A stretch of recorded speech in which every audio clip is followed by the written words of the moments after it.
अब एक रोचक खबर, ब्यूरोक्रेसी की खबर। उत्तर प्रदेश में दक्षिण भारत के अफसरों का दबदबा है, या आप ये कह सकते हैं कि जलवा है। दक्षिण भारत के अफसर यूपी में इन दिनों राज कर रहे हैं और ये कह सकते हैं कि शीर्ष स्तर से लेकर प्रदेश की महत्वपूर्ण कुर्सियों पर दक्षिण भारतीय अफसरों का इस समय जमावड़ा लगा हुआ है। उत्तर प्रदेश में चीफ सेक्रेटरी, एपीसी और राजस्व परिषद के चेयरमैन, ये जो तीन बड़ी कुर्सियां होती हैं, इनमें से एक कुर्सी इस समय राजस्व परिषद की चेयरमैन है अर्चना अग्रवाल। 1990 बैच की हैं और मूलतः हैदराबाद आंध्र प्रदेश की रहने वाली है। इसके अलावा एक कुर्सी है एसपी गोयल के पास, जो चीफ सेक्रेटरी हैं और उत्तर प्रदेश के रहने वाले हैं। दूसरी कुर्सी है एपीसी आईआईडीसी की, जो दीपक कुमार के पास है, वो बिहार के रहने वाले हैं। तो तीन में से एक महत्वपूर्ण कुर्सी पर साउथ इंडिया।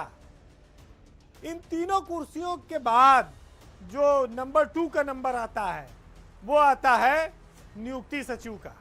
उस पर कौन है? एम देवराज। एम देवराज तमिलनाडु के रहने वाले हैं, 1996 बैच के आईएएस अफसर हैं और पूरे उत्तर प्रदेश की ब्यूरोक्रेसी को नियुक्ति विभाग कंट्रोल करता है। अर्चना अग्रवाल यूपीएसआरटीसी की भी चेयरमैन है और राजस्व परिषद की भी। इसके अलावा 1999 बैच के आईएएस अफसर हैं पी गुरु प्रसाद।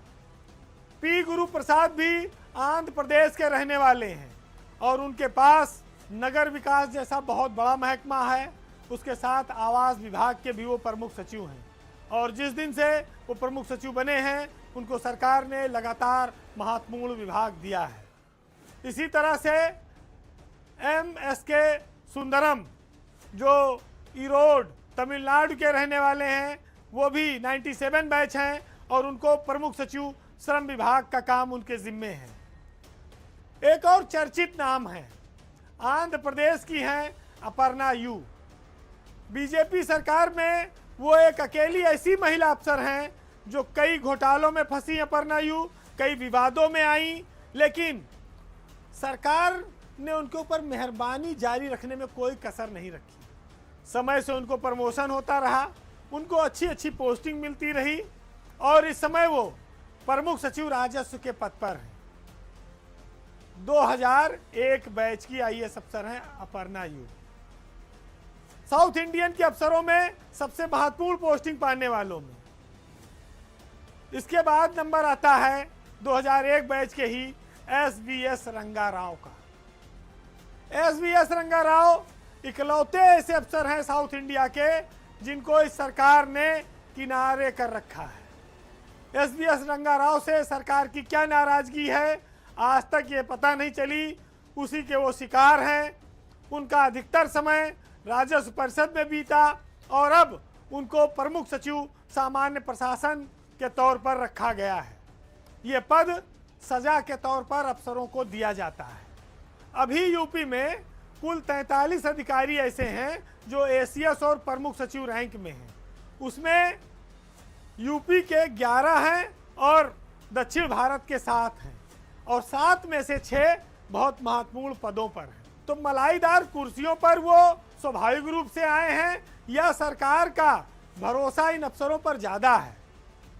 ये कहा जा सकता है कि सरकार दक्षिण भारत के, साउथ इंडिया के अफसरों पर काफ़ी मेहरबान है। सरकार हालांकि ये कहती कि हम प्रदेश के आधार पर, जात के आधार पर भेदभाव नहीं करती, लेकिन जो लोग शिकार हैं वो तो अपनी बात कहते ही हैं कि हमारे साथ अन्याय हो रहा है, हमारी ओर कोई ध्यान नहीं दिया जा रहा है।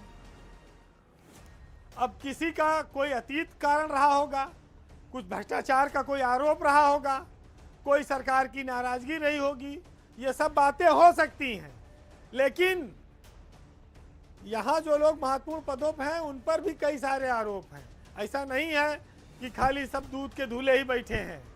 बस ये है कि हमें प्रिय हैं या हम उनका नाम आगे बढ़ाते हैं। बहुत सारी स्थितियां ऐसी होती हैं कि जो यशमैन होते हैं वो ज़्यादा कामयाब होते हैं, जो बात नहीं मानते, अपने मन से निर्णय करते हैं, वो नाराजगी झेलते हैं, वो हट जाते हैं, उनके पास अच्छे विभाग नहीं आते।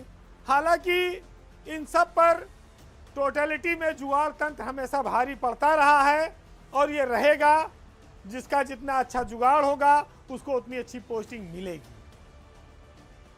फिलहाल आज के पावर सेंटर में इतना ही, लेकिन सरकारों को ये बात समझना पड़ेगा कि ब्यूरोक्रेसी अस्थायी तौर पर किसी की नहीं है, वो ताकत के साथ बदलती रहती है। जिसकी ताकत होगी उसका जयकारा लगाएगी। सरकार के पास 100 आँख नाक कान नहीं है, यही अफसर जो बताते हैं वही वो मानती है, चाहे जनता पिसे और चाहे जनता ताली बजाए, ये उसके ऊपर है। तो मुनव्वर राना साहब का एक शेर है, सुनिएगा और आनंद लीजिएगा कि उनसे मिलिए जो यहाँ फेर बदल वाले हैं, हमसे मत बोलिए हम लोग तो गजल वाले हैं। लूटने वाले उसे कत्ल न करते, लेकिन उसने पहचान लिया था कि बगल वाले हैं। और अब तो मिलजुल के सब परिंदों को भी रहना होगा, क्योंकि जितने तालाब हैं सब नील कमल वाले हैं। नमस्कार।